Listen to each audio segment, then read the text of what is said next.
El perro se detuvo justo antes de la puerta. Sus patas, temblorosas, se clavaron en la tierra húmeda como si el aire delante de él le quemara los pulmones. Era un pastor oscuro, fuerte, acostumbrado a los viajes largos y a los truenos nocturnos. Pero algo en aquella casa lo rompió por dentro. Bajó la cabeza, gimió quedamente y se negó a avanzar. Don Augusto Costa desmontó del caballo con impaciencia. «¡Vamos, animal!», gruñó jalando la correa con fuerza. El perro retrocedió, se echó al suelo y empezó a gemir como si fuera un cachorro. Sus ojos estaban fijos en la puerta principal de la hacienda, una estructura de madera vieja que crujía bajo el viento. No había tormenta, no había trueno, solo el silencio y la negativa obstinada del animal. «Es solo un perro», espetó Augusto, restando importancia al asunto. Pero Clara, su hija de 14 años, se detuvo junto al animal y sintió como su mano se enfriaba cuando lo acarició. «Papá, está asustado, de verdad». «¡Se acabó!», gritó Augusto, soltando al perro y entrando a la casa. El perro no lo siguió, permaneció fuera, mirando la casa como si fuera una fosa. Durante la noche no se movió del lugar, no comió, no durmió. Solo miraba. La hacienda era grande, con techos altos y ventanas con barrotes. Los suelos de madera crujían con cada paso, y el olor a humedad era permanente, como si la casa hubiera estado respirando sola por mucho tiempo. Mariana, la madre, intentaba poner orden entre las habitaciones, desempacando lo que podía con la ayuda de Clara. Ignacio, el mayor, se encerró en el despacho, fascinado con la biblioteca antigua. Artur, el más pequeño, correteaba de un lado a otro sin comprender el silencio tenso de su madre ni las miradas largas de su hermana. Esa noche el perro aulló, largo, profundo, no como los aullidos de un animal salvaje, sino como el lamento de alguien que perdió algo. Aulló frente a la puerta, luego caminó en círculos por el porche sin atreverse a entrar.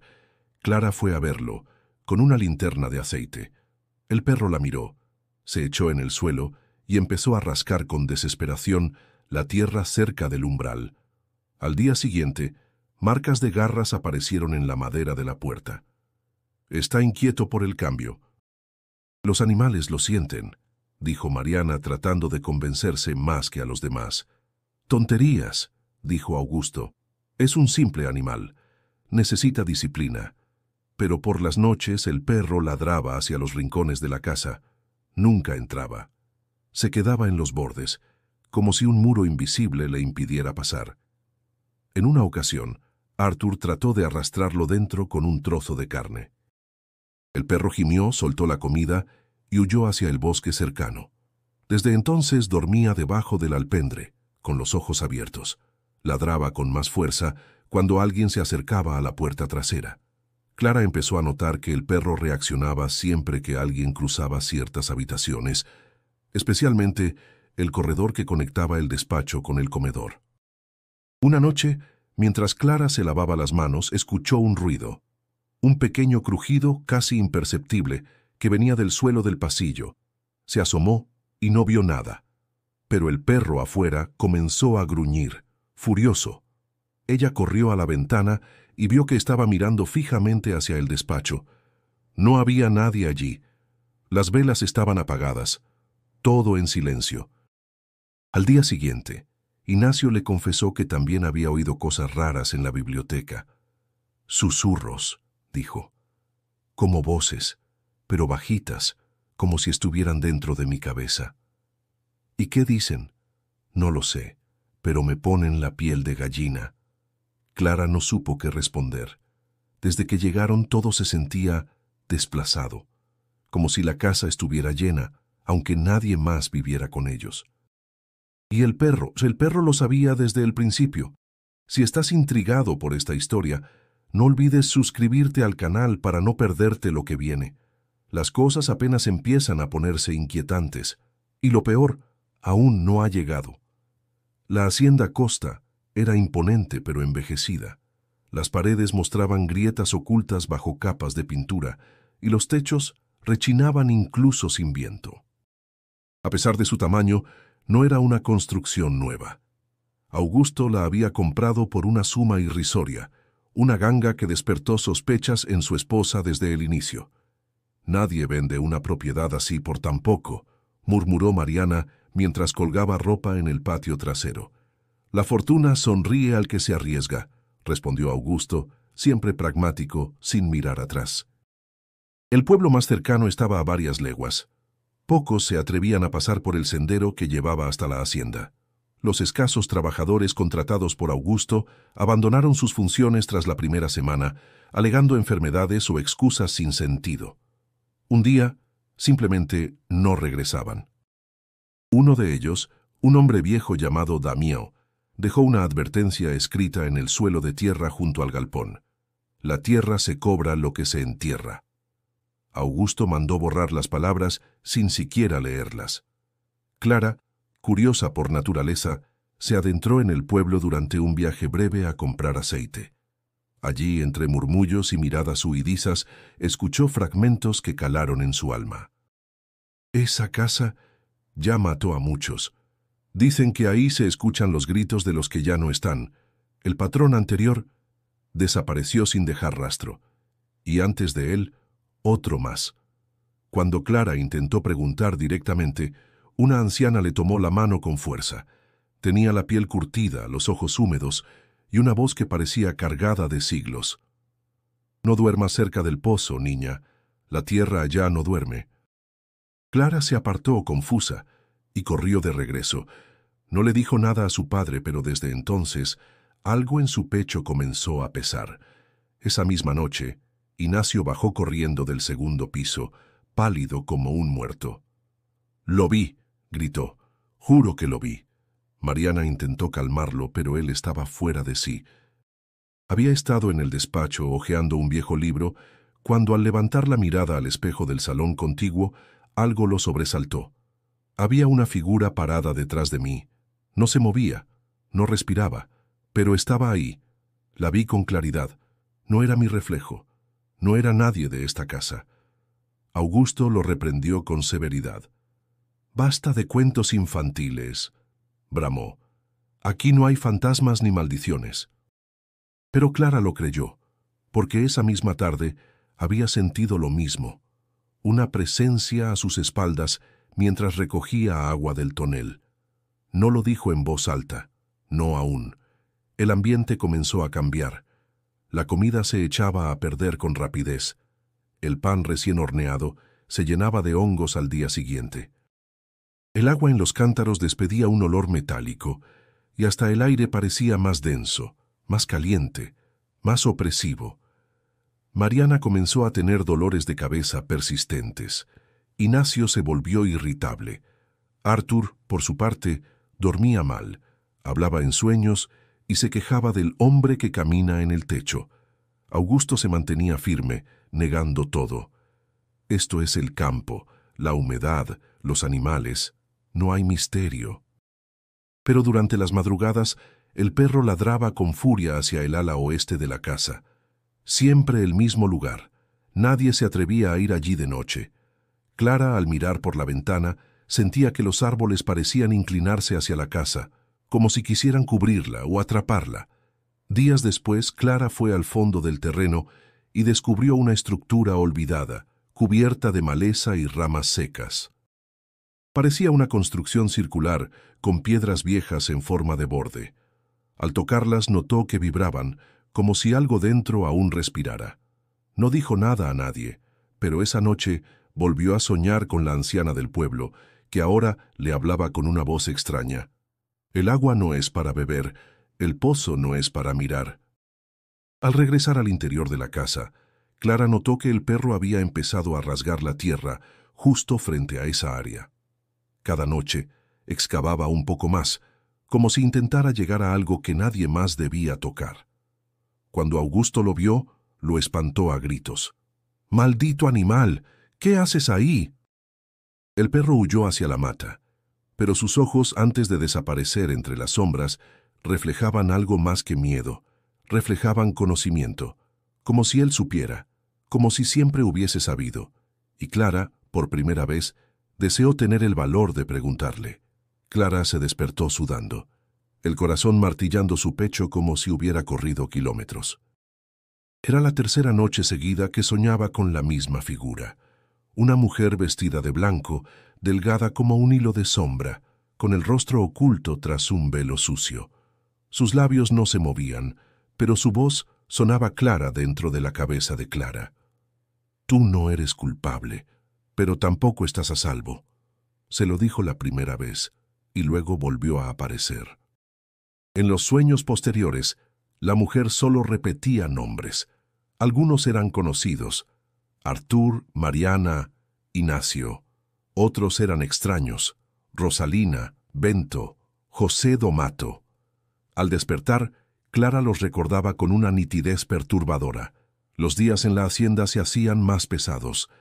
El calor era opresivo incluso por la noche, y los sonidos de la selva parecían haberse silenciado. Apenas cantaban los pájaros. Los insectos zumbaban nerviosos, y el aire olía a hojas podridas. El perro seguía sin entrar a la casa. Desde su sitio, ladraba cada vez que alguien cruzaba el umbral de la cocina. Nadie entendía por qué. Una tarde, cuando Clara se acercó a él, notó que sus uñas estaban desgastadas, ensangrentadas. Había estado rasgando la madera del porche con furia silenciosa. La puerta principal tenía marcas nuevas, profundas como si hubiera intentado entrar o impedir que algo saliera. Ignacio lo echó a patadas, furioso por el ruido. El perro no lo atacó, solo lo miró, sin pestañear, hasta que desapareció bajo la sombra del gran árbol en el patio. Mariana comenzó a notar algo extraño con los alimentos. El azúcar se volvía negra en el frasco. El pan recién horneado se endurecía como piedra en cuestión de horas. Pero no fue hasta que encontró gusanos vivos en el tarro de sal que se atrevió a contárselo a su esposo. «Es esta casa», dijo ella con voz quebrada. «Aquí hay algo que no está bien». «Basta, mujer», gritó Augusto. «Son supersticiones, nada más. Ya estás contagiando a los niños con esas ideas absurdas». Pero la tensión era innegable. La familia casi no comía junta. Cada uno se encerraba en su rincón con su propio silencio. Artur hablaba cada vez menos. A veces se lo encontraba en el patio, moviendo los labios sin emitir sonido. Una mañana, Clara lo escuchó susurrar algo en una lengua que no conocía. Al acercarse, él se quedó quieto. La miró con ojos ausentes y le dijo: «La señora me dijo que no entrara al pozo». «¿Qué señora?» «La de blanco. Ella tiene los pies sucios, pero es buena». Esa noche, Clara volvió a soñar. La misma mujer, el mismo vestido. Pero ahora, la figura se encontraba parada frente al pozo cubierto por ramas. La voz dentro de su cabeza sonaba más fuerte: «No dejes que se abra». Cuando despertó, el perro aullaba. No era un ladrido de advertencia. Era lamento. Era dolor. Clara se asomó por la ventana y lo vio sentado justo frente al alpendre, la cabeza baja, los ojos fijos en una de las ventanas del segundo piso, la ventana del cuarto de Artur. El perro comenzó a morder la puerta del cuarto de los niños. Cada vez que alguien se acercaba, se alejaba sin morder, sin gruñir. Solo regresaba después de madrugada, cuando todos dormían. Clara se despertaba al oír el crujido de sus dientes en la madera. Al inspeccionar la zona por la mañana, encontró trozos de pelo del animal pegados en la base de la puerta, y marcas como si estuviera intentando advertir algo con desesperación. Cuando Clara le contó a Mariana sobre la mujer de blanco, ésta se llevó las manos al rostro, temblando. «Yo también la vi», susurró, «antes de venir aquí, en el espejo, en casa de mi madre, una figura en la esquina del vidrio. Pensé que era una ilusión». Ninguna volvió a mencionarla, pero el silencio entre ambas se volvió más denso, más cómplice. El calor, la humedad y la tensión llegaron a un punto insoportable. El ambiente dentro de la casa era pesado, como si se respirara barro, y en medio de todo eso, los sueños persistían. Una madrugada, Clara despertó de golpe. Había sentido una mano sobre su rostro. No había nadie, solo el susurro. Los que no se marchan, se pudren. Los días se tornaron cada vez más grises. La hacienda parecía estar atrapada en una especie de bucle. El reloj del salón se detenía a la misma hora, las 3:23, siempre. La misma marca. Las velas se apagaban solas en el comedor, y cada vez que Arthur dormía, hablaba con alguien invisible.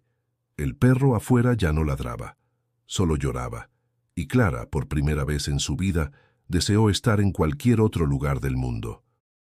Clara había desarrollado una rutina secreta.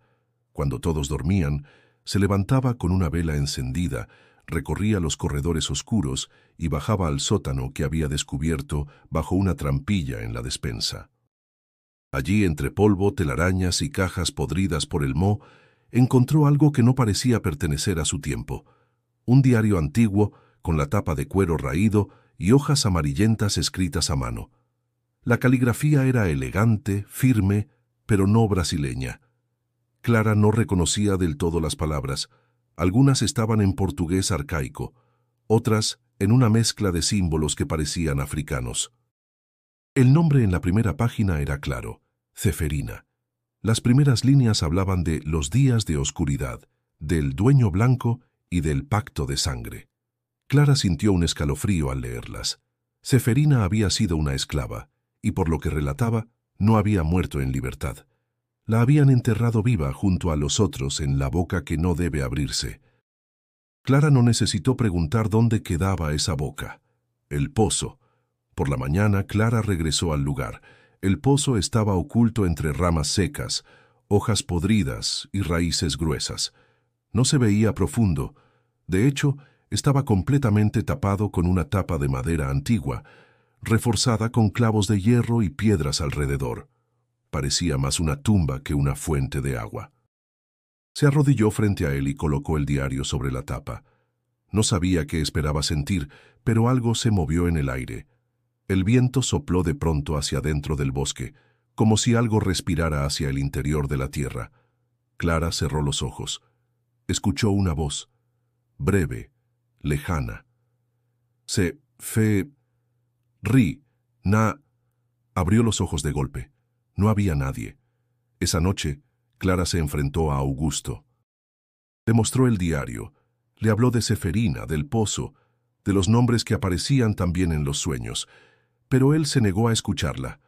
Basura de negros, supersticiones de esclavos muertos. Esto es una propiedad decente, no una novela de fantasmas. Papá, hay cuerpos ahí abajo. El pozo está sellado por una razón. Augusto la abofeteó. Mariana gritó. Ignacio los separó. Arthur lloró en silencio en un rincón. Fue la primera vez que Clara temió verdaderamente por todos ellos. A la mañana siguiente, Augusto mandó a sus trabajadores a reforzar el pozo. Pidió cemento, clavos nuevos y mandó construir una cerca alrededor. Dijo que era por seguridad para evitar que alguien cayera, pero Clara sabía que lo hacía por miedo. No miedo a lo que pudiera salir. Miedo a lo que pudiera descubrirse. Desde ese día el perro desapareció. No hubo rastro de él, ni huellas, ni restos. Simplemente no volvió. Clara pasó horas llamándolo, recorriendo los bordes del bosque, buscando entre las matas. Nada. Era como si se lo hubiese tragado la tierra. La casa se volvió más silenciosa. Mariana enfermó. Su piel se volvió pálida, sus labios agrietados. No comía, apenas bebía agua. Afirmaba sentir frío a pesar del calor sofocante. Ignacio empezó a tener pesadillas violentas. Gritaba por las noches. Hablaba en sueños. A veces usaba palabras en lenguas que nadie entendía. Una vez, Clara lo encontró frente al espejo del despacho, moviendo los labios como si conversara con alguien. ¿Con quién hablabas?, preguntó ella. Con mi otro yo, respondió con voz ausente. El que estuvo aquí antes. Clara volvió al diario. Lo leía cada noche a escondidas, intentando descifrar su contenido. Había dibujos extraños, figuras humanas amarradas, símbolos de cruces invertidas, serpientes que salían de pozos. Ceferina contaba que la tierra no quería dormir y que los gritos nunca dejaron de sonar. Una página en particular la marcó. Hablaba de una ceremonia, un ritual. El texto decía: cuando la luna sangra sobre la boca de piedra, el dueño ofrece carne para calmar la raíz. Si no se entrega, la raíz se toma lo que necesita. Clara no sabía qué significaba, pero entendía lo esencial. Alguien alimentaba el pozo, y si no lo hacía, el pozo tomaba lo que quería. Las noches eran cada vez más largas. Los relojes dejaban de funcionar. Las sombras parecían moverse solas. Arthur dormía en la cama de Clara, temblando sin razón. Mariana deliraba. Ignacio se volvía cada día más extraño, y Augusto ya no dormía. Lo veían caminando por la casa a deshoras, murmurando para sí. Llevaba un cuaderno donde anotaba cosas que nadie entendía. A veces reía. A veces se quedaba quieto frente a la puerta del despacho, mirando al vacío como si viera algo que nadie más podía ver. Clara supo, sin necesidad de más pruebas, que algo había sido despertado y que ya no estaba dispuesto a regresar al silencio. El amanecer no trajo alivio. Desde hacía días el cielo amanecía gris, cubierto por nubes densas que no dejaban pasar la luz. El aire era espeso, como si se respirara polvo húmedo. El silencio de la hacienda se volvió absoluto, quebrado únicamente por los quejidos de Mariana en su habitación. Pero fue Ignacio quien cambió primero. Una mañana, Clara lo encontró arrodillado en el suelo del despacho, con los dedos enterrados en la madera. Se arrancaba mechones de cabello mientras murmuraba palabras incomprensibles. Su rostro estaba bañado en sudor, pero sus ojos parecían secos, vacíos. «¡Ignacio!», gritó Clara acercándose. Él alzó la cabeza lentamente. Su boca se movió, pero no con su voz. «Está en mí», susurró. «Él quiere quedarse». Clara retrocedió, helada. Cuando Augusto llegó, Ignacio ya se había encerrado en el armario con las uñas cubiertas de sangre. Las siguientes noches fueron un descenso al abismo. Ignacio gritaba en su cuarto con una fuerza descomunal. Golpeaba las paredes. Se hería con cualquier objeto que encontraba. Mariana, postrada, apenas podía abrir los ojos para preguntar por él. Clara dormía poco, pendiente del más mínimo ruido. Y Arthur se escondía bajo la cama, abrazando su muñeco hecho de trapo. Un día, Ignacio apareció en el comedor al mediodía, caminando como un autómata. No saludó a nadie. Se quedó de pie frente al ventanal mirando al bosque. Cuando Clara se acercó, notó que algo goteaba de su mano. Era sangre. Le sangraban las palmas, abiertas en cortes simétricos, como si las hubiese hecho con precisión ritual. En la mesa, talladas con un cuchillo, había letras extrañas. No eran nombres, eran símbolos, los mismos del diario de Ceferina. Augusto por primera vez mostró miedo. Llevó a Ignacio al cuarto y lo encerró. Envió a buscar al sacerdote del pueblo. Tardaron 2 días en encontrarlo. Cuando llegó, un anciano de mirada resignada se negó a entrar. «No puedo bendecir esa casa», dijo. «Lo que habita ahí no escucha a Dios». Augusto casi lo golpea. El cura se fue sin dar la bendición. Mariana lloró como si algo en ella hubiera muerto. Esa misma noche, el caballo que quedaba en el establo apareció muerto. No había heridas visibles, pero sus ojos habían sido arrancados. La sangre salía por sus fosas nasales y su lengua colgaba, negra y tumefacta. Clara encontró a Augusto de rodillas junto al animal. No lloraba, no hablaba. Solo apretaba los dientes. Dentro de la casa, Ignacio reía. Una risa aguda, infantil, como si no fuera suya. El día siguiente fue el peor. Clara despertó con un mal presentimiento. Corrió hacia la habitación de Ignacio, pero la puerta estaba abierta, la cama vacía, las sábanas cubiertas de tierra húmeda. Bajó las escaleras con el corazón acelerado y escuchó un ruido proveniente del cuarto de Arthur. Empujó la puerta y lo encontró en una esquina llorando. «Fue Ignacio», dijo entre sollozos. «Quería lastimarme, pero la señora no lo dejó». «¿Qué señora?» «La de blanco, se lo llevó». Clara corrió por la casa buscándolo. Finalmente lo halló en el despacho. Estaba de pie sobre el escritorio con un cuchillo en la mano, mirando su reflejo en el espejo agrietado. Cuando Clara lo llamó, no se giró. No soy yo, dijo.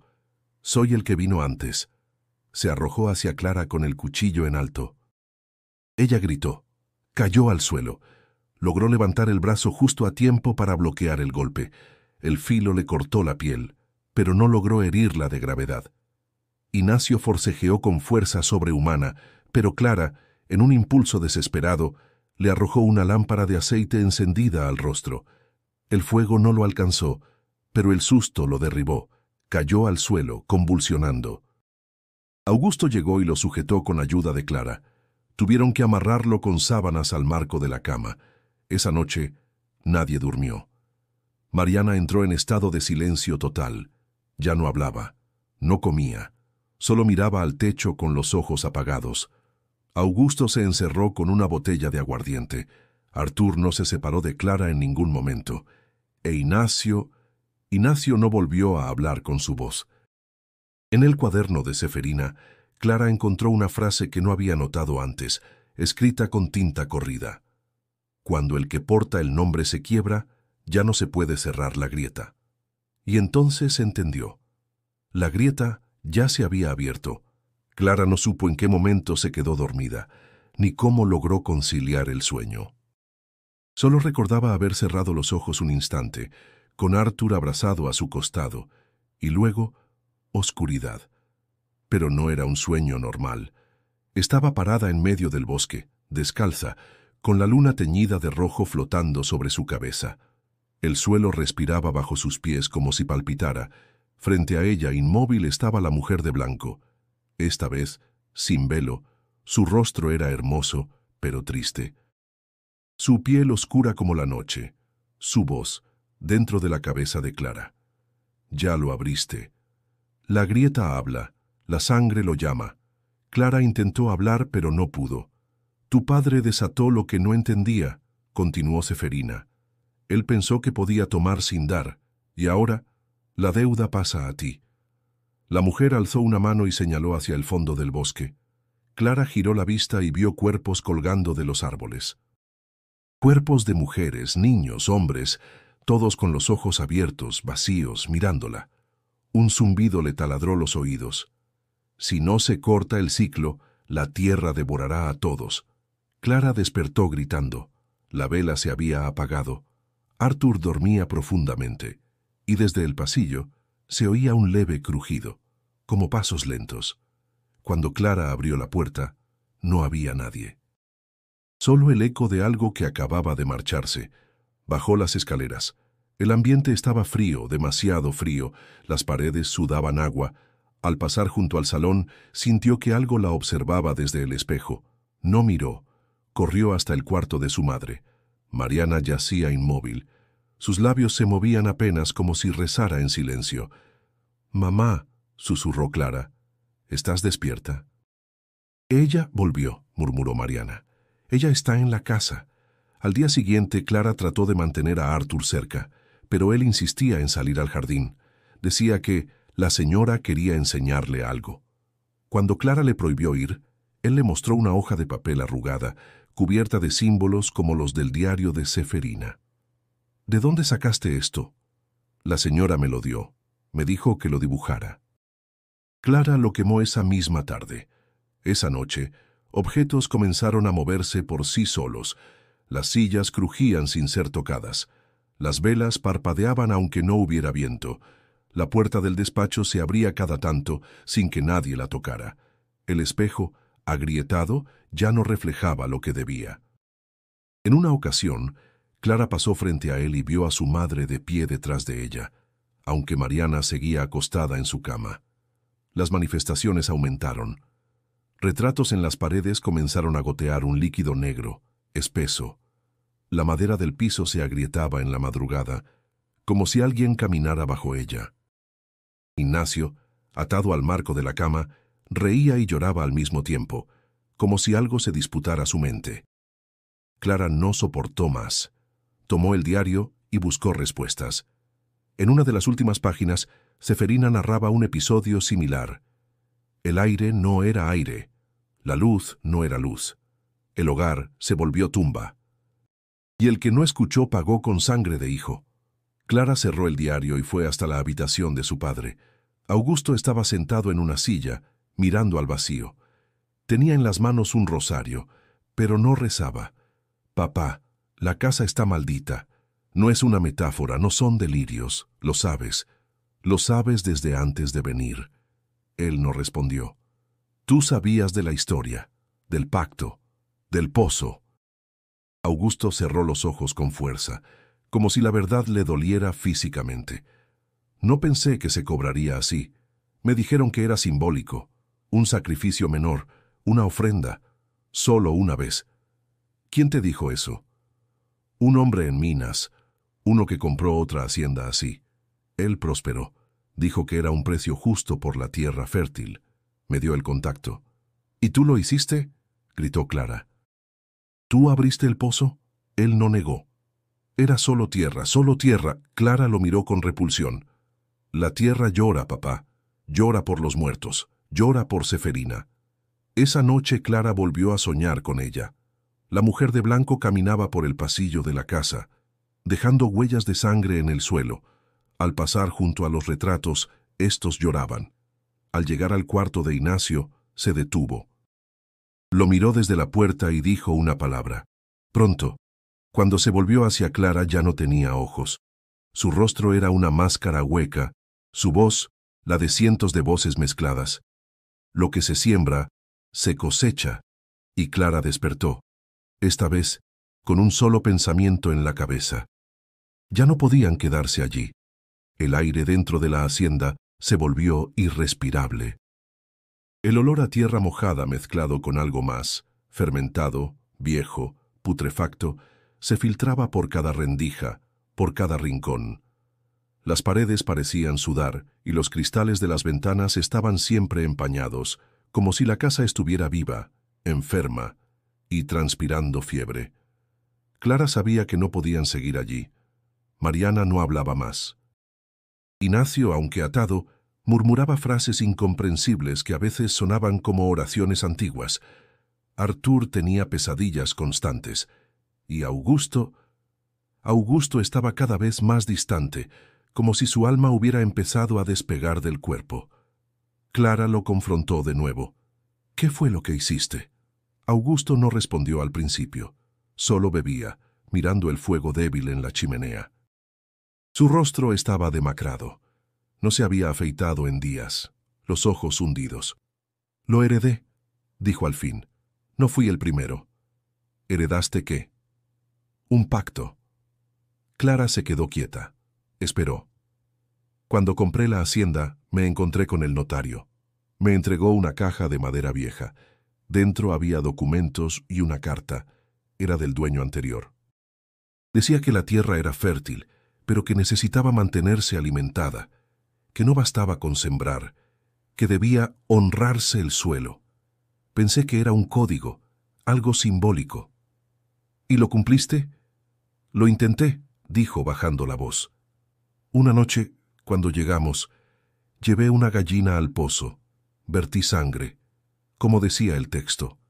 No pasó nada, pero a los días, las frutas crecieron más grandes. Las vacas daban leche en abundancia, las plantas florecían, funcionó. Y después, la carta decía que el ciclo debía repetirse con la luna llena, pero no lo hice. Me pareció una superstición barata, y entonces todo empezó a pudrirse, la comida, el agua, el aire, y después tú empezaste a soñar». Y él miró en dirección a donde estaba Ignacio. Él empezó a escuchar. Clara se cubrió la boca. No sabía si llorar, gritar o huir.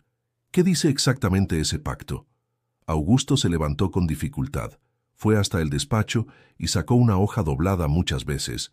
Clara la tomó. Estaba escrita a mano, con una letra cursiva perfecta. Cada ciclo, una ofrenda. Sangre a la raíz, carne a la grieta. Si se cumple, el suelo da vida. Si se niega, el suelo toma. Así ha sido. Así será. La rabia creció dentro de Clara como un incendio. Quiso romperlo todo, pero se contuvo, porque si eso era cierto, entonces el peligro no era solo el pasado, Era el presente y el futuro. «Tenemos que irnos», dijo. «No se puede», respondió Augusto. «Ella no deja». «¿Quién?» «Ceferina, o lo que sea que habita aquí ahora. No nos quiere fuera, solo después del ciclo se puede salir. Si lo rompes, la muerte camina». Clara sintió un vacío en el estómago. No era miedo, era certeza. Esa noche, Mariana tuvo un brote. Se levantó de la cama, delirando. Caminaba por la casa con una vela en la mano, diciendo palabras que no eran suyas. «El patrón promete que la tierra escuchas, el sacrificio viene». Augusto trató de detenerla, pero ella le escupió en la cara. «La carne será tuya, pero el alma ya no». Cuando volvió a su cuarto, Clara encontró a Arthur llorando. «La señora me dijo que van a llevarme al pozo». «Nadie va a tocarte», dijo ella, abrazándolo fuerte. Pero la idea ya estaba sembrada. Al amanecer, Clara decidió huir. Empacó lo poco que pudo. Tomó a Arthur de la mano y fue hasta el cuarto de Mariana. La encontró de rodillas, con la cara pegada al suelo. «Madre, vamos, nos vamos ahora». «No hay salida, Clara. Nunca la hubo». Ella quiso arrastrarla, pero Mariana se aferró al suelo con fuerza. Entonces corrió hacia el cuarto de Ignacio. Estaba despierto, los ojos más negros que nunca. Él ya eligió, él ya eligió, él ya eligió. Clara cerró la puerta con llave. Cuando salieron al bosque, el aire era espeso, casi sólido. Las ramas se cerraban como si tuvieran voluntad propia. Caminaban, pero siempre regresaban al mismo sitio. Cada sendero terminaba frente a la hacienda. «No nos deja salir», dijo Arthur. «Está enojada». Clara cayó de rodillas. El pacto estaba vigente, y la deuda aún no estaba pagada. El día amaneció con una niebla densa que cubría todo el campo como un sudario. Clara apenas durmió. Pasó la noche sentada junto a Arthur, vigilando la puerta, escuchando los susurros que venían desde el pozo sellado. El aire estaba más denso que nunca, y el silencio, ese silencio agudo que dolía en los oídos, era peor que cualquier ruido. Fue cerca del mediodía cuando lo escuchó, un gemido. Primero leve, luego un ladrido ahogado. Clara salió al porche con el corazón palpitando, y allí estaba. El perro. Regresó arrastrando las patas, cubierto de barro seco y sangre. Su pelaje estaba apelmazado y sus ojos ya no eran los mismos. Eran completamente blancos, vacíos, como si hubiera cruzado un umbral del cual ningún ser debería regresar.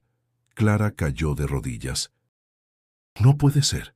El animal la miró. No movió la cola, no jadeaba. Solo la observaba con una fijeza que helaba los huesos. Luego caminó lentamente hasta la parte trasera de la casa, justo donde comenzaba el cerco que rodeaba el pozo, y se echó. No emitió sonido alguno. No reaccionó cuando Clara lo tocó, y allí murió. En silencio. El cuerpo del perro comenzó a hincharse con rapidez. El olor que emanaba era insoportable, ácido, pútrido, como carne en fermentación bajo el sol. Augusto intentó enterrarlo, pero la pala se rompió al primer golpe de tierra.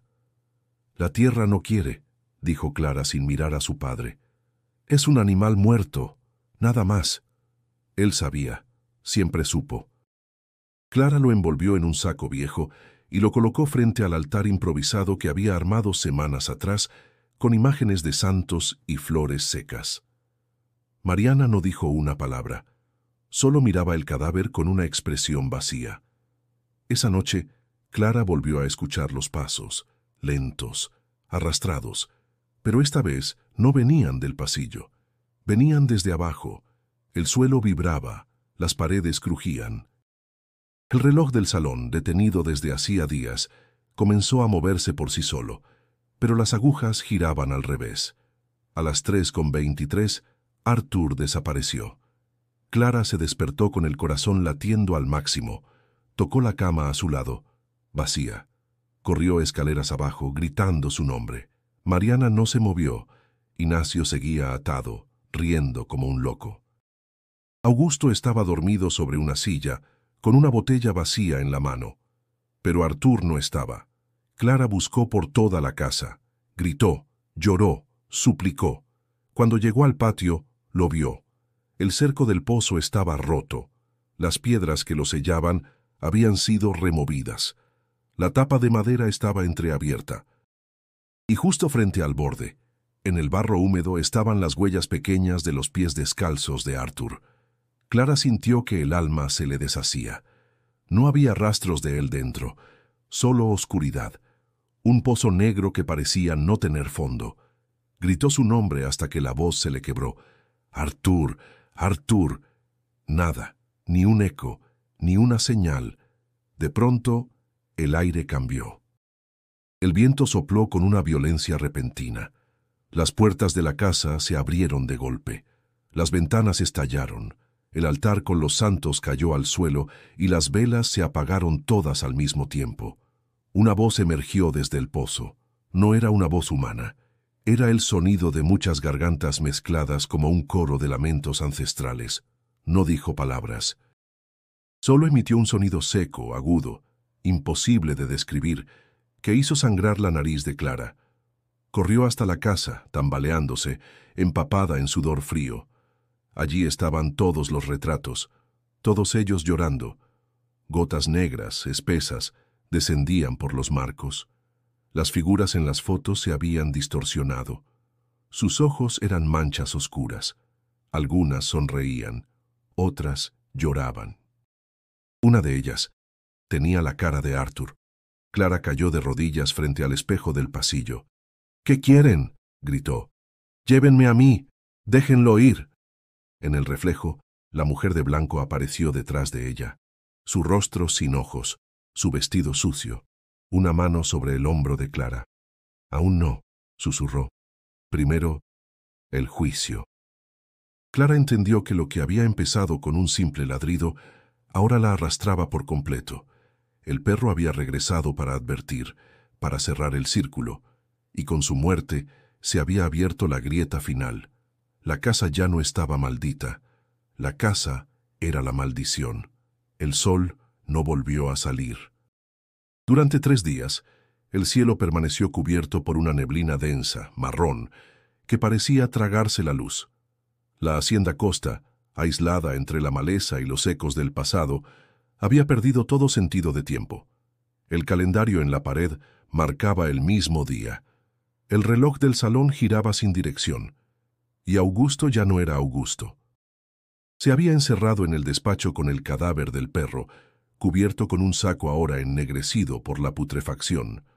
Nadie lo escuchaba hablar con nadie, pero las noches se llenaban de murmullos. Clara, desde el pasillo, oía cómo su padre pronunciaba nombres desconocidos, repetía palabras en una lengua gutural y vieja y reía en voz baja como si conversara con un viejo amigo. En una ocasión, Clara lo vio a través de la rendija de la puerta. Estaba de rodillas frente al cuerpo del animal, con una vela en cada mano, murmurando: «Perdónalos. Ellos no sabían. Yo sí supe. Siempre supe». Después besó el hocico del perro, como si fuera un relicario sagrado. En el resto de la casa la descomposición del alma era evidente. Mariana no respondía. Respiraba apenas. Sus ojos estaban hundidos, secos. Clara la alimentaba con caldo y agua, pero ya no era más que un cuerpo tibio con un alma suspendida. Ignacio hablaba con las paredes. Repetía frases sin sentido. La raíz es boca. La boca no duerme. La raíz quiere carne. Su cuerpo se volvía más pálido cada día, sus venas más marcadas, como si algo bajo su piel se moviera por voluntad propia. Clara apenas comía. Se dedicaba a buscar a Artur, aunque ya no creía encontrarlo vivo. Seguía gritando su nombre entre los corredores, bajo las camas, entre los rincones donde la casa susurraba.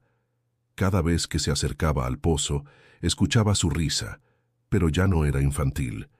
Era grave, distorsionada, como si otro niño usara su voz. Una madrugada, encontró tallado en la madera de la cocina la palabra mamá, escrita con lo que parecía sangre seca. Clara tembló. Mariana no podía caminar. Ignacio estaba atado. Augusto no salía del despacho. Entonces, ¿quién lo hizo? El pueblo más cercano estaba a días. Clara pensó en correr, en huir por entre los árboles, pero el bosque seguía cerrándose sobre sí mismo. Cada vez que lo intentaba, terminaba en el mismo lugar, la entrada trasera de la hacienda. Era como si la tierra la vomitara de regreso. La casa no los dejaba ir. El despacho se convirtió en un templo oscuro. Clara entró una noche, mientras Augusto dormía sobre el suelo. El olor a carne podrida, incienso y aguardiente la hizo vomitar. En el centro de la sala había un círculo hecho con huesos pequeños, de ave quizá o de rata, rodeando el cuerpo en descomposición del perro. Velas negras se consumían lentamente y símbolos escritos en tiza cubrían las paredes. Había también un cuaderno nuevo. Clara lo abrió. Era el diario de Augusto. En él describía sueños con Ceferina, conversaciones con voces del pozo, pactos renovados. Una entrada estaba escrita con letras temblorosas. Acepto. Que la carne sea mía, que la raíz se alimente, que el linaje continúe. Al final de la hoja, un dibujo. La hacienda ardiendo, y dentro del fuego, una figura de ojos vacíos y vestido blanco, con niños colgando de los brazos. Clara dejó caer el cuaderno. Esa noche, Augusto no durmió. Se paseó por la casa durante horas, descalzo, vestido con una túnica blanca que Mariana había bordado años atrás. Llevaba un cuchillo en la mano. Lo arrastraba por las paredes, dibujando espirales que se extendían como venas por los pasillos. Clara lo siguió en silencio. En un momento él se detuvo frente al espejo del comedor. Se miró largo rato y luego dijo: «Ya no me reconozco». «Pero él sí me ve». Clara quiso hablar, detenerlo, pero cuando él giró hacia ella, sus ojos ya no eran suyos. Estaban en blanco, como los del perro. Esa madrugada, los sirvientes, los pocos que quedaban, huyeron. Tomaron caballos, mulas, lo que encontraron. Nadie quiso mirar atrás. Uno de ellos dejó una nota sobre la mesa. «Perdón, niña, la muerte ya está dentro. No puedo quedarme». Clara se sintió sola, verdaderamente sola. La casa era ahora una entidad viviente, palpitante, hambrienta. Cada rincón crujía, cada sombra se movía, cada pared susurraba. Y su padre ya no estaba entre los vivos, aunque su cuerpo siguiera caminando. La mañana llegó sin luz, solo una penumbra permanente que teñía todo de gris. Clara se levantó con los músculos doloridos, como si su cuerpo hubiese envejecido en una noche. Mariana no despertó. Ignacio respiraba apenas. Augusto ya no estaba en la casa. Clara lo encontró fuera, de pie junto al pozo, descalzo, cubierto de barro hasta las rodillas. Sostenía una pala con ambas manos. Frente a él, el pozo había sido completamente descubierto. Las piedras que lo rodeaban estaban removidas y la tapa de madera hecha trizas. «¿Qué hiciste?», preguntó Clara con la voz quebrada. «Solo abrí lo que nunca debió cerrarse», respondió Augusto sin girarse. «Dijiste que lo habías sellado». «Mentí. Siempre estuvo vivo». Clara se acercó lentamente. El olor era insoportable, como carne quemada mezclada con podredumbre. Al asomarse, lo vio. Huesos. Decenas, quizás cientos, apilados, entrelazados, fundidos con la tierra húmeda. No eran esqueletos completos, eran fragmentos, costillas, cráneos pequeños, manos. Algunos aún conservaban pedazos de tela, de cabello.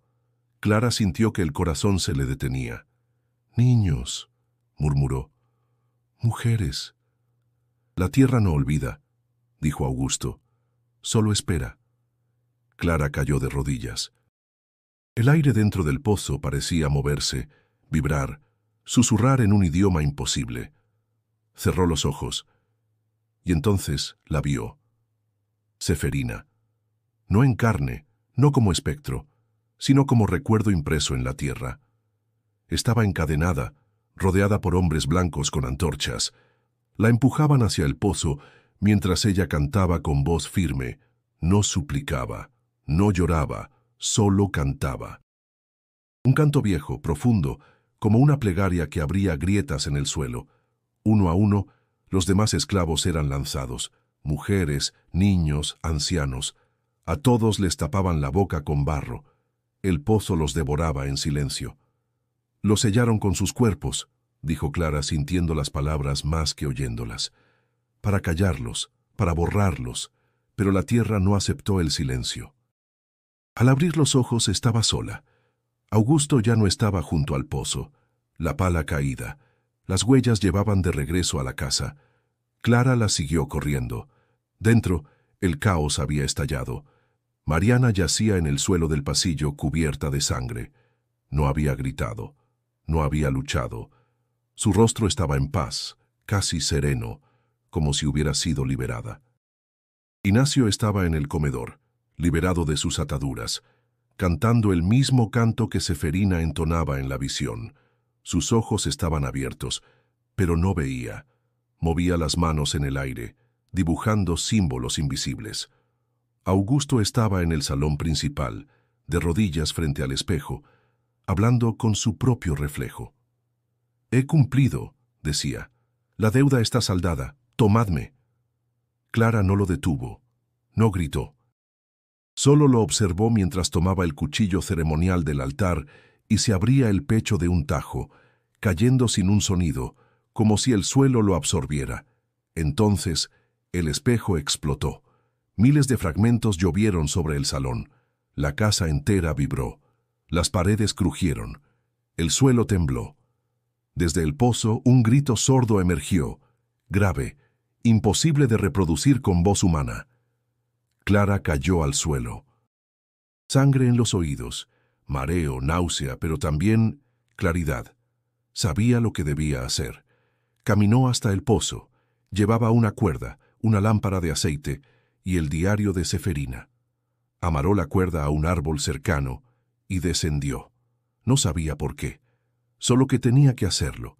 Los primeros metros fueron difíciles. La tierra estaba húmeda, las piedras resbalaban.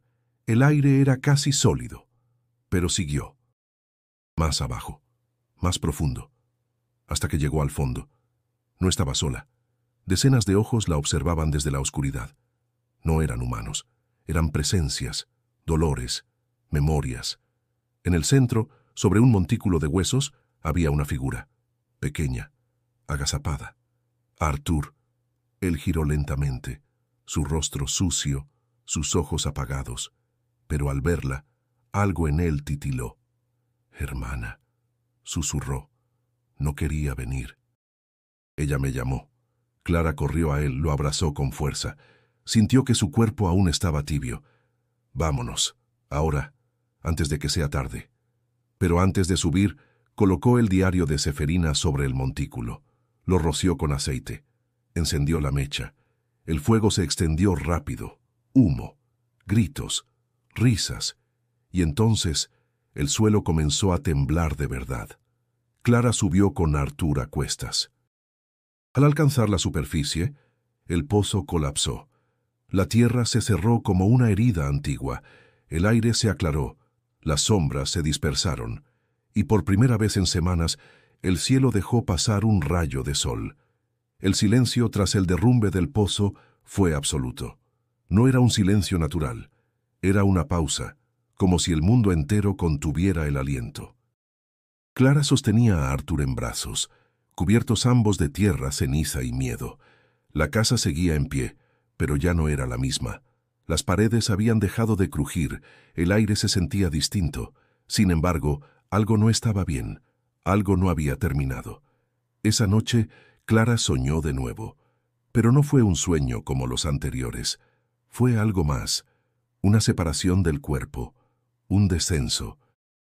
Se encontró sola en un terreno seco, sin cielo, sin sol.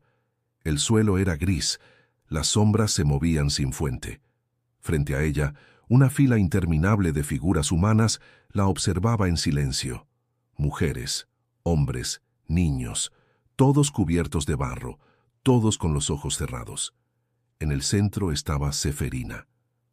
«La grieta fue sellada», dijo con voz de muchas voces, «pero no basta cerrar lo que sangra». Se debe juzgar la sangre que lo abrió. Clara quiso hablar, pero sus labios no se movieron. Tu familia, continuó Ceferina, los Costa son herederos del dolor, portadores del ciclo. No basta huir, debes decidir.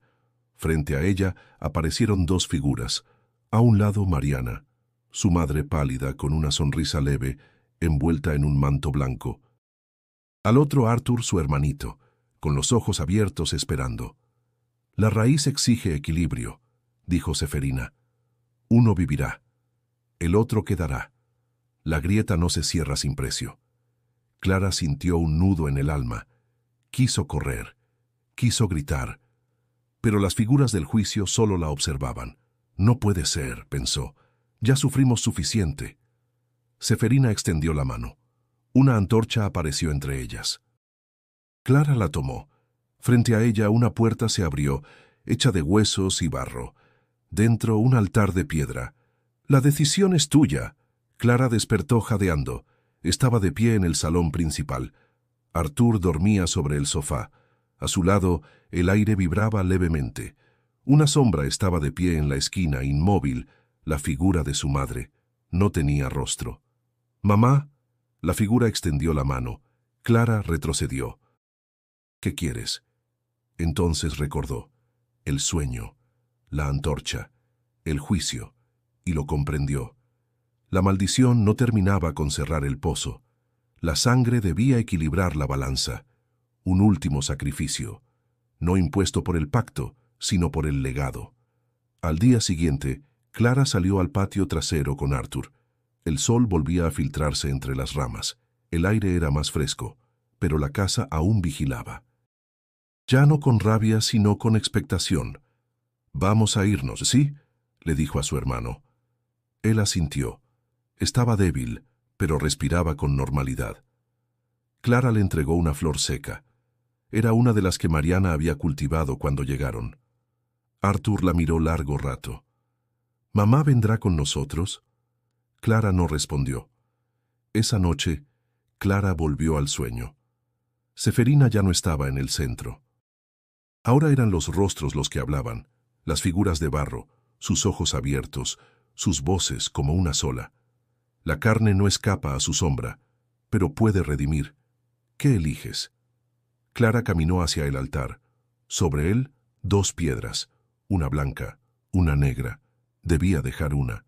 La blanca, Arthur; la negra, Mariana.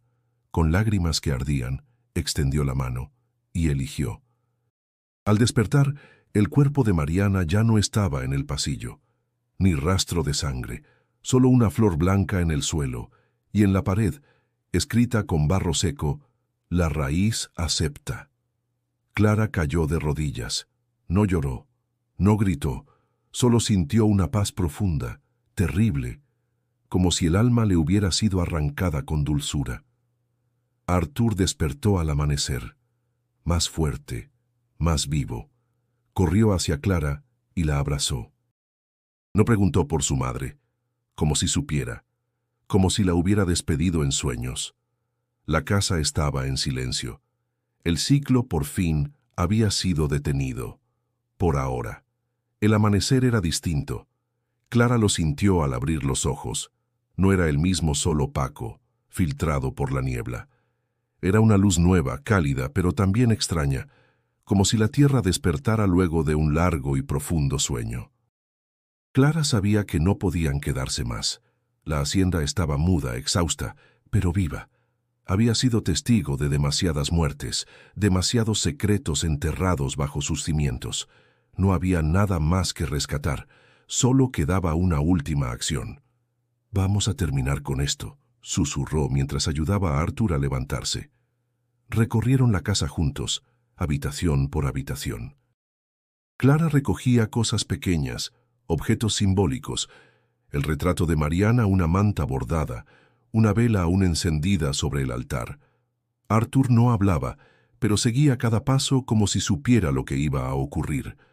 Cuando llegaron al cuarto de Augusto, la puerta estaba abierta. El cuerpo ya no estaba.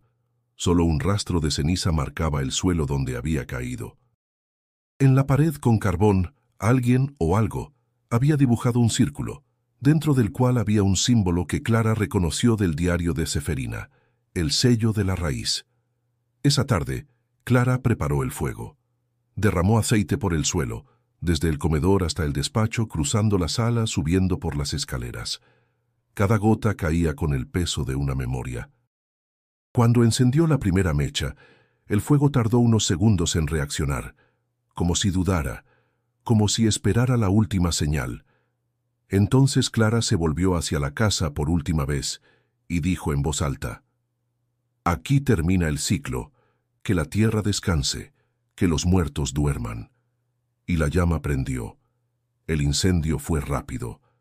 Las paredes crujieron como huesos rotos. El techo colapsó. Las cortinas ardieron en segundos. Las llamas devoraban todo, pero no emitían ruido. Era un fuego silencioso, ritual, casi respetuoso.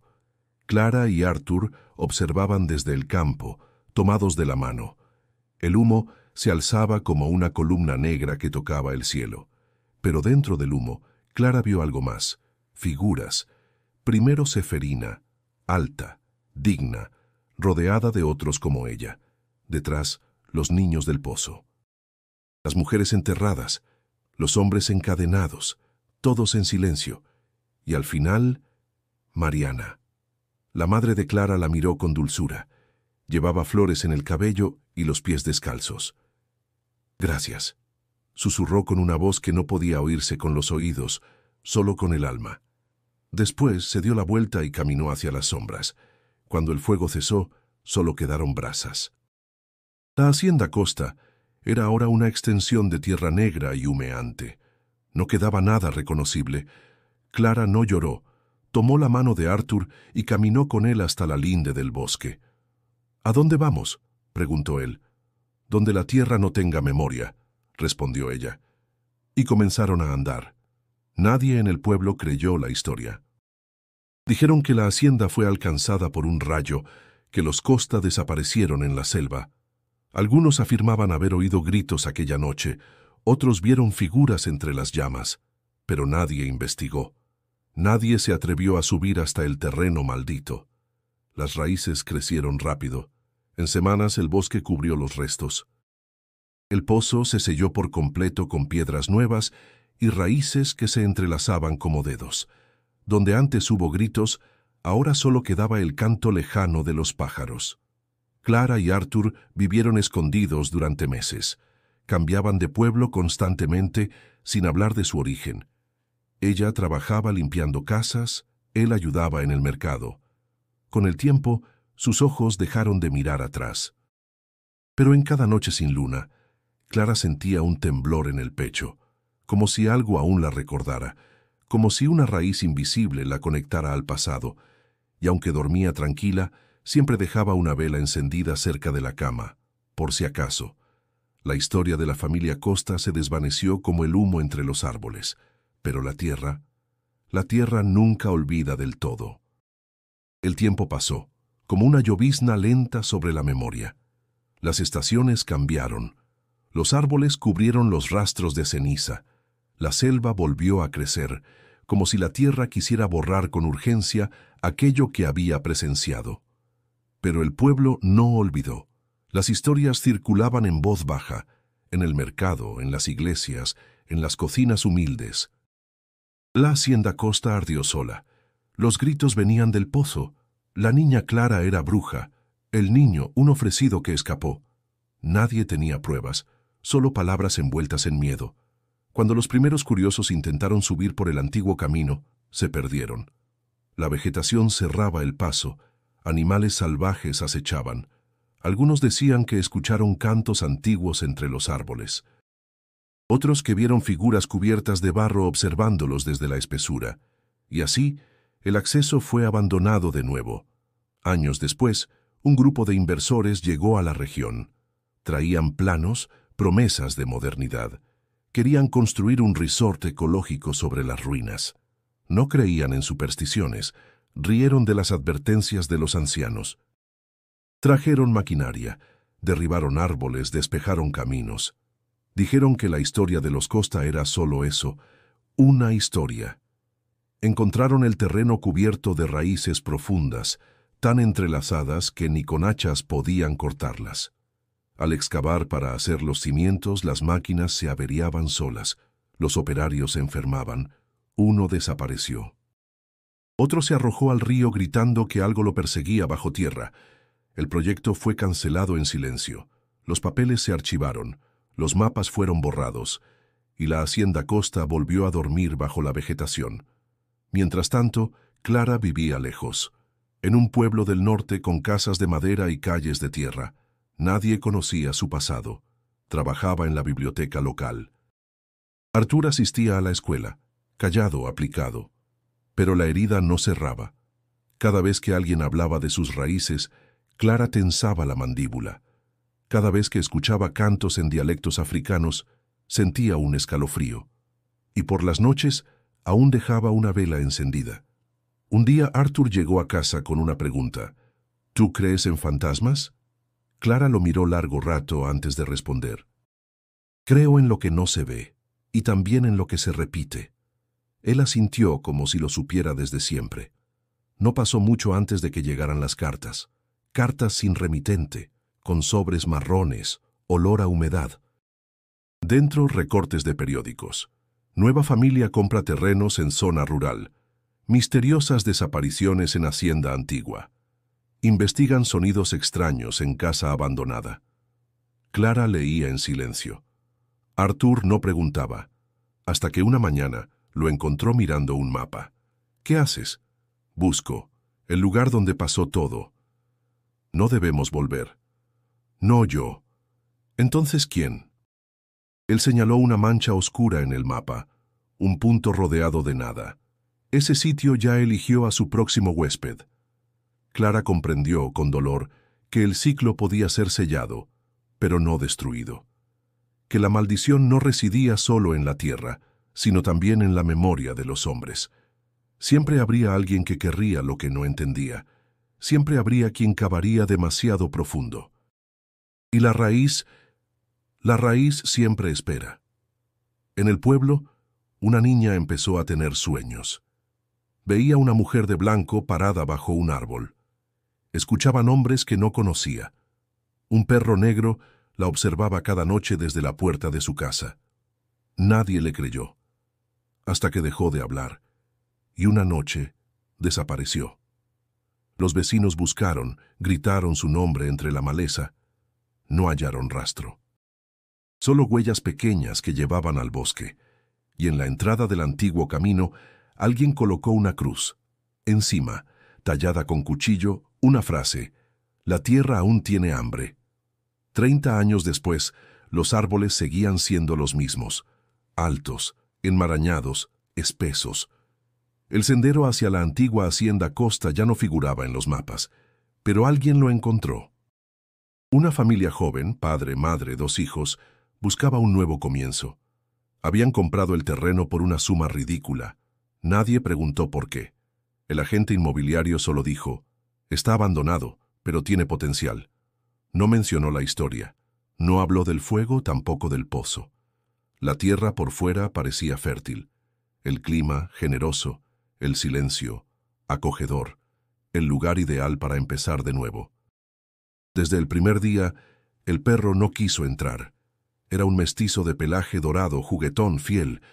Pero cuando llegaron a la casa, se detuvo en seco. Gruñó bajo. Bajó la cabeza. Luego se echó en la entrada, negándose a cruzar el umbral. El padre intentó empujarlo. La madre lo llamó con dulzura. Los niños lo invitaron con galletas. Nada funcionó. «Debe ser el cambio de ambiente», dijo el padre sin preocuparse. Pero durante la noche el perro lloró. Al día siguiente comenzaron los pequeños detalles. La madera del suelo crujía, aunque nadie caminara. Las puertas se cerraban con el viento, aunque no hubiera viento. Los objetos desaparecían y reaparecían en otros lugares. La madre comenzó a tener dolores de cabeza. El niño menor decía ver gente mirando por la ventana desde dentro. «Es la imaginación», repitió el padre. La casa seguía en pie, reconstruida por encima de las cenizas, pero los cimientos eran los mismos, y la raíz paciente, esperaba. En el pueblo cercano, una niña de 12 años comenzó a tener pesadillas. Soñaba con un pozo cubierto de ramas, con una mujer de vestido blanco parada entre los árboles, con voces que decían nombres que no entendía. Intentó contárselo a su abuela. «No vayas al monte, mi niña», le dijo la anciana temblando. «Ese lugar no es para los vivos». Pero nadie más escuchó. La familia en la hacienda encontró una caja enterrada en el jardín. Dentro, papeles viejos, trozos de madera quemada, una fotografía en blanco y negro de una mujer con un niño. En la parte trasera, escrito a mano, «Quemé la casa, pero no el pasado». El padre se rió. Relatos de campesinos, superstición. Guardó la foto en un cajón y se olvidó. Pero la madre comenzó a soñar con la misma mujer, siempre parada junto al espejo, siempre en silencio, siempre llorando. Una tarde, el perro desapareció. Los niños lo buscaron por todo el terreno. Encontraron solo su collar, cubierto de tierra húmeda cerca de un árbol antiguo. Esa noche llovió sin cesar, y desde el sótano emergió un olor fuerte, metálico, como a óxido y barro podrido. El padre bajó con una linterna. Encontró humedad, raíces que se extendían por las paredes. Y al fondo, una grieta en el suelo cubierta apenas con una tabla. «Solo un hundimiento», dijo al volver. Pero desde entonces, los relojes de la casa se detuvieron a las 3:23. Todos, al mismo tiempo. En el pueblo, la niña con las pesadillas decidió ir sola al bosque. Quería ver si el pozo del sueño existía. Caminó durante horas, guiada por una voz que parecía venir del viento. Y lo encontró. Allí estaba, cerrado con raíces, cubierto de ramas, pero presente. Sintió un temblor en las piernas. Quiso correr, pero no lo hizo, porque al borde del pozo alguien la esperaba. Una mujer de blanco y un perro con los ojos blancos como leche. La niña no gritó, solo escuchó. «La tierra aún tiene hambre», susurró la mujer, «y tú tienes nombre». En ese instante, la raíz volvió a respirar. Y el ciclo, una vez más, comenzó. El viento sopla distinto en las tierras donde la sangre fue sembrada. Las raíces allí no buscan solo agua, buscan memoria. Y memoria, en la hacienda Costa, es lo que más abunda. Los años pasaron y la historia siguió enterrada como tantas otras en el interior de Brasil, pero de vez en cuando alguien escucha. Una voz en un sueño, un susurro entre ramas, un nombre olvidado que regresa a los labios de un niño que nunca lo aprendió. Y entonces empieza de nuevo. La familia que habitó la reconstrucción de la hacienda desapareció. Nadie supo cómo. Un día estaban, al otro no. Los vecinos del pueblo cercano solo recuerdan el sonido de ladridos desesperados la noche anterior. Algunos dicen que vieron fuego entre los árboles, otros que el aire olía a carne y tierra mojada. No se hallaron cuerpos, ni huellas, solo restos de fotografías quemadas, y sobre el muro de piedra que quedaba en pie, alguien escribió con carbón: «Aquí empezó, aquí termina, pero no para siempre». Clara vivió muchos años, nunca volvió a aquel lugar. Crió a Arthur en silencio, con amor, con temor. Nunca le impuso recuerdos, solo le enseñó a escuchar los árboles, a respetar la tierra, a no enterrar nada que no estuviera muerto. Murió en paz, sin vela, sin juicio. Su último suspiro fue un nombre apenas audible: Seferina. Arthur la enterró junto a un campo de girasoles. En la lápida escribió solo 2 palabras: «Ella luchó». Pero las historias no mueren, y menos cuando son ciertas. Los niños del pueblo aún cuentan que hay una parte del bosque donde no entra el sol, que si te acercas, el perro negro te mira desde la maleza, que una mujer vestida de blanco camina sin dejar huellas, que el pozo aún respira. Una investigadora llegó un día, atraída por las leyendas.